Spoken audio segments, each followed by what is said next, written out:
आप सभी को जय श्री कृष्णा, राधे राधे। तो आज सुनाते हैं लड्डू गोपाल की एक भाव विभोर कर देने वाली सत्य लीला कथा।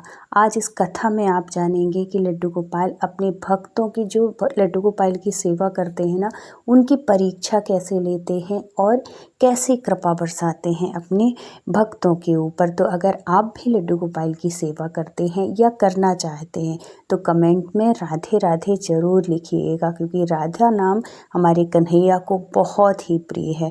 तो अगर अच्छी लगे तो ज़रूर लाइक, शेयर और सब्सक्राइब कर दीजिएगा और कमेंट में राधे राधे जय श्री कृष्णा ज़रूर लिखिएगा। तो आज की जो सत्य लीला कथा है ये एमपी के मध्य प्रदेश के एक छोटे से गांव में सुषमा नाम की एक महिला रहती थी, जो अपने लड्डू गोपाल से बहुत प्रेम करती थी। अपने लड्डू गोपाल को पुत्र के भाव से वो सेवा करती थी, बहुत प्रेम से रखती थी, बहुत भाव के साथ उनकी सेवा करती थी। सुबह उठने से लेके रात के शयन तक की जो उनकी सेवा होती थी बहुत ही भावपूर्ण होती थी, बहुत ही जुड़ी हुई थी उनसे, बहुत कृपा बरस रही थी उनके ऊपर। देखो, कृपा बरसने का मतलब ये नहीं होता कि आपके पास छप्पर फाड़ के सिर्फ धन ही होगा। कृपा वो होती है अगर आपके पास धन भले कम है लेकिन आपके जीवन में संतोष हो, आपके जीवन में सुकून हो, आप सोएं तो अच्छी नींद आए, आप किसी की बुराई ना करें, किसी के साथ गलत व्यवहार ना करें, एक चैन की नींद आप सोएं और सबके साथ आपका व्यवहार अच्छा हो, आपके भाव अच्छे हों, आपके दूसरों के प्रति सोच अच्छी हो। यही भगवान की कृपा होती है। कृपा होने का मतलब ये नहीं होता कि आप लड्डू को, बहुत से लोगों को क्या होता है कि हम लड्डू गोपाल ले आएंगे या लड्डू गोपाल की सेवा करने लगेंगे तो हमारे पास धन की वर्षा होने लगेगी। नहीं, वो भगवान है, वो सब जानते हैं, वो बहुत कृपालु हैं, बहुत दयालु हैं, बहुत करुणामयी हैं।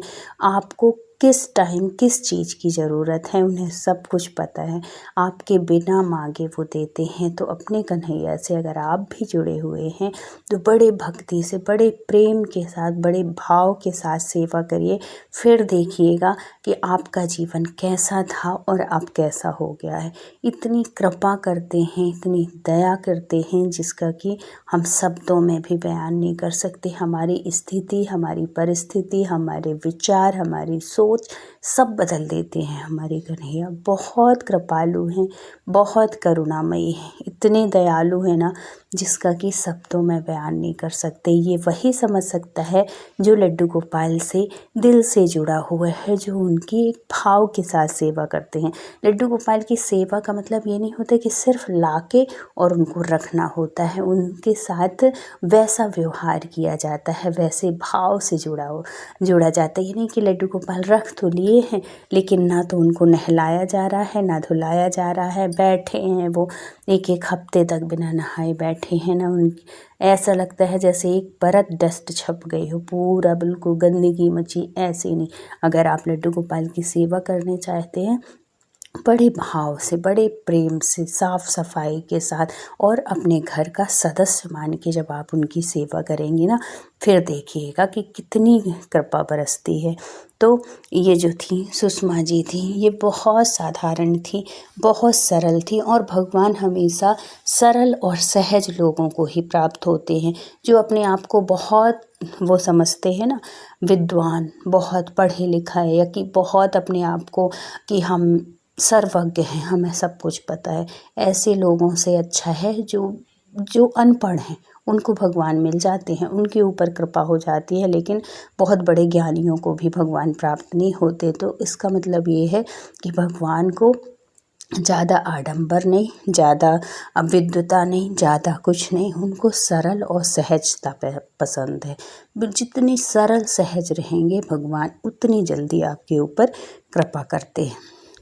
तो ये जो थी सुषमा जी थी, इनके मन में बहुत दिन से अपने लड्डू गोपाल को घुमाने का मन था कि ये इनको दर्शन कराने ले जाएंगी, कहीं किसी भी धाम ले जाएंगी। लेकिन जो लड्डू गोपाल होते हैं वो कन्हैया तो वृंदावन ब्रज क्षेत्र के, तो कन्हैया जी के जो भी भक्त हैं ना, जो कन्हैया जी की सेवा करते हैं, उनके मन में ये भाव आते हैं कि हम उनको मथुरा ले जाएं, बरसाने ले जाएं, वृंदावन ले जाएं, यही भाव था सुषमा जी के मन में भी। एक दिन सुषमा जी ने सोचा कि इस बार वह अपने लड्डू गोपाल को ब्रज घुमाने ले जाएंगी, दर्शन कराने ले जाएंगी। उसने बहुत प्रेम से गोपाल जी के लिए वस्त्र तो डेली उनके बदलते ही थी, अच्छे साफ़ सुथरा रखती थी, अच्छे सुंदर से तैयार करती थी, उनको मोर मुकुट पहनाती थी और डेली उनका जो भी उनके मन में भाव आता था कि आज मैं अपने कन्हैया को ये बना के खिलाऊं,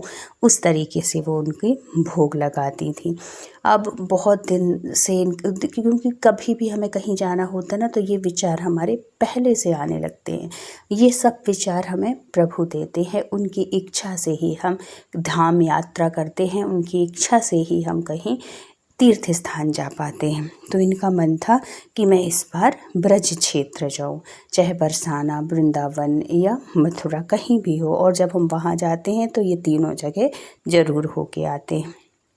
अब उसने बहुत प्रेम से एक दिन ऐसा समय आ गया कि लड्डू गोपाल की अब जाने की तैयारी हो गई। उन्होंने अपने हस्बैंड से बात की, हस्बैंड छुट्टी लिए जॉब करते थे, कुछ दिन के लिए 1 हफ्ते का उनका टूर बना। ये बड़े भाव के साथ सब तैयार मथुरा वृंदावन जाने की तैयारी करने लगी। उसने बहुत प्रेम से गोपाल जी के लिए नए वस्त्र, मुकुट और छोटी सी सुंदर पालकी तैयार की। यात्रा का दिन आ गया। सुषमा अपने परिवार के साथ ट्रेन में बैठ गई। पूरे रास्ते वह गोपाल जी को गोद में लेकर भजन गाती रही। आसपास बैठे यात्री भी उसकी भक्ति देखकर प्रसन्न हो रहे थे, खुश हो रहे थे, और जिनसे भजन कीर्तन आ रहा था वो भी उसका साथ दे रहे थे। बड़ी मंगलमय यात्रा हो रही थी। रात होने लगी, सभी लोग आराम करने लगे। राधिका ने भी अपने लड्डू गोपाल को उनकी छोटी सी जो पालकी थी उसमें सुला दिया और स्वयं भी थोड़ी देर के लिए सो गई। सुबह जब ट्रेन रुकी स्टेशन में, मथुरा स्टेशन पर रुकी, तो बहुत भीड़ थी। राधिका, ये जो सुषमा थी, और उसका जो परिवार था, जल्दी जल्दी सामान लेकर उतर गए क्योंकि भीड़ बहुत थी, और है तो सामान भी ज़्यादा था क्योंकि 1 हफ्ते के लिए जा रहे थे। तो बच्चे भी थे, हस्बैंड भी थे, सबका सामान था, और भीड़ की वजह से, और जल्दी स्टेशन में भीड़ बहुत थी और ट्रेन में भी बहुत भीड़ थी। तो स्टेशन पर उतरने के बाद वे ऑटो में बैठकर होटल के लिए पहुंच गए। होटल पहुंचते ही राधिका ने जैसे ही सामान रखा, उसको एकदम से याद आ गया कि मैं तो लड्डू गोपाल लाई ही नहीं। जैसे ही सामान देखा, सब कुछ देखा, उसके पैरों तले ज़मीन खिसक गई। अरे, मेरे लड्डू गोपाल कहाँ हैं? उसने पूरा बैग, सूटकेस, थैले जितना था सब मैं देख ली कि ऐसा ना हो कि मैं आगे निकल गई थी तो कोई बच्चे या हस्बैंड कोई बैग में रख दिए हो, क्योंकि उठाने रखने में थोड़ी सा वो होता, भीड़ भी थी। तो क्योंकि जब लाए थे तब भी इन्होंने ऐसे ही कर लिया था, अलग से नहीं। उनको ये डर था कि कहीं ऐसा ना हो भीड़ भाड़ में धक्का लगे तो लड्डू गोपाल गिर जाएं। तो ये एक बैग था, उसके अंदर ही उनकी जो पालकी थी उसमें रख लिया था, बैग के अंदर ही। तो उसने यही सोचा कि लिए होंगे बच्चे या हस्बैंड कोई, तो उसने भी ध्यान नहीं दिया। और जैसे ही वहाँ पे उतरी और देखा तो लड्डू गोपाल नहीं। उसे अचानक याद आया कि जल्दबाजी में वह पालकी ट्रेन की सीट पर ही छूट गई है। वह सोचते ही उसकी आंखों में आंसू बहने लगे। हे गोपाल, मैं कैसी माँ हूँ, आपको अकेला छोड़ आई, मैं अपने बच्चे का ध्यान नहीं रख पाई। सुषमा जोर जोर से रोने लगी। परिवार वालों ने समझाया, रेलवे हेल्पलाइन पर शिकायत कर देते हैं। परिवार वालों ने, उसके हस्बैंड ने कहा शायद मिल जाएं। शिकायत दर्ज कर दी गई, लेकिन ट्रेन अब सैकड़ों किलोमीटर दूर जा चुकी थी। पूरा दिन राधिका ने कुछ नहीं खाया पिया, ये जो सुषमा थी कुछ भी नहीं खाया पिया, बस अपने लड्डू गोपाल को याद करती रही, बस रोती रही और भगवान से प्रार्थना करती रही। उधर उसी ट्रेन में एक बुजुर्ग व्यक्ति सफाई के दौरान सीट के नीचे रखी छोटी पालकी देखता है। जब सफाई होने लगती तो उस टाइम पे उसने देखा, जब उसने पालकी खोली तो उसमें सुंदर लड्डू गोपाल विराजमान थे। बुजुर्ग व्यक्ति स्वयं भी कृष्ण भक्त थे उसने मन ही मन कहा, कन्हैया आपकी लीला कौन जाने, अब आप मेरे साथ चलिए। वह गोपाल जी को अपने घर ले आया। घर पहुंचकर उसने स्नान कराया, भोग लगाया और प्रेम से सेवा करने लगा, क्योंकि वो कृष्ण भक्त था तो उसे पता था कि कृष्ण भक्ति कैसी होती है, हमें लड्डू गोपाल की सेवा कैसे करनी चाहिए। उधर सुषमा की बेचैनी बढ़ती जा रही थी। तीसरा दिन हो गया था। तीसरे दिन रात को रोते रोते उसकी आंख लग गई। सपने में उसने देखा कि एक सुंदर बालक पीले वस्त्र पहने मुस्कुरा रहा है। बालक कह रहा है, माँ चिंता मत करो, मैं सुरक्षित हूँ, एक भक्त के घर में हूँ। जो सुषमा थी उसकी आंख खुल गई। उसे थोड़ा संतोष तो मिला, लेकिन मन अभी भी बेचैन था। उसको लगा ये तो स्वप्न है, ये तो सपना है, ये काश ये हकीकत होता। अगले दिन अचानक उसके फ़ोन पर एक कॉल आया। कॉल रेलवे विभाग से था।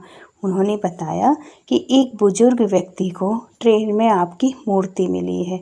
उन्होंने आपकी शिकायत देखकर संपर्क किया है।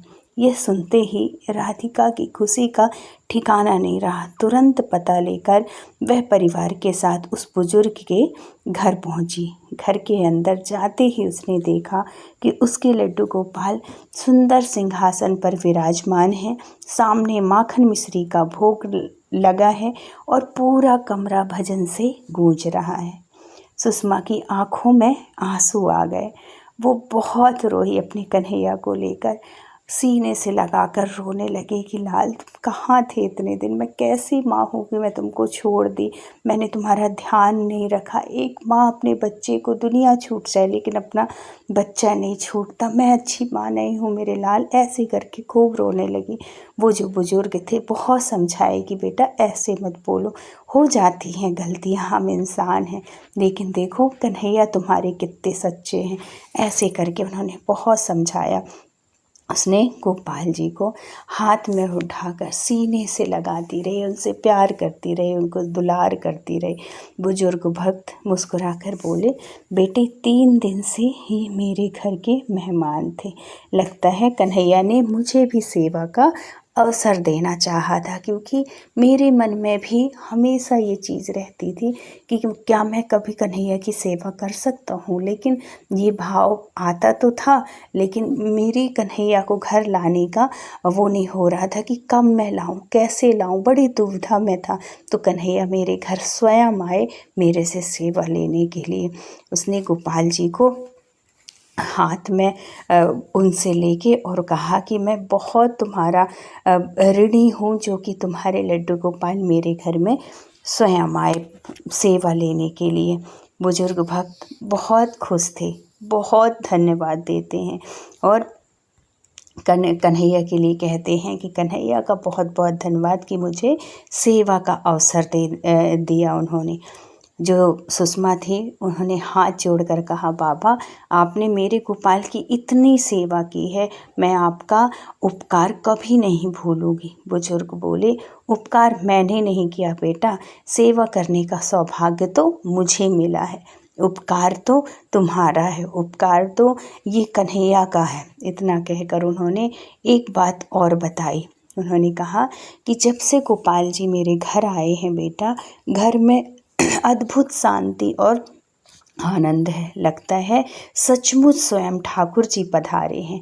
ऐसा मुझे लगा ही नहीं कि ये कोई मूर्ति है, मुझे साक्षात ऐसा फील हो रहा है, ऐसी अनुभूति हो रही है कि ठाकुर जी मेरे घर विराजित हैं। तो कभी भी आप ये अंदाजिएगा, आप बिना बुलाए, बिना कहे अगर आपके घर कोई लड्डू गोपाल की सेवा करने के लिए दे जाता है, या कि ऐसी कभी कभी होता है ना कि कोई कहीं जा रहा हो और आपके घर कह दे कि आप कुछ दिन सेवा कर लीजिएगा, ये बड़े सौभाग्य की बात है। ये सोचिएगा कि आपके घर कन्हैया जी खुद आए हैं सेवा का सौभाग्य देने के लिए। सुनीता जो थी यह सुनकर भाव विभोर हो गई।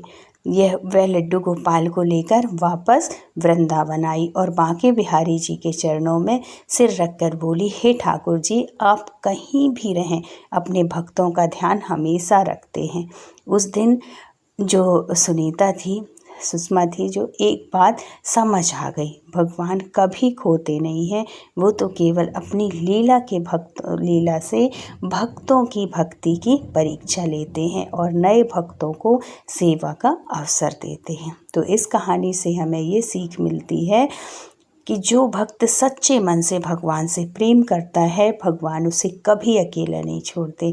कभी कभी उनकी लीला समझ में नहीं आती, लेकिन अंत हमेशा मंगलमय होता है। तो अगर कहानी अच्छी लगी हो, वीडियो अच्छा लगा हो, तो प्लीज़ लाइक, शेयर और सब्सक्राइब करिएगा।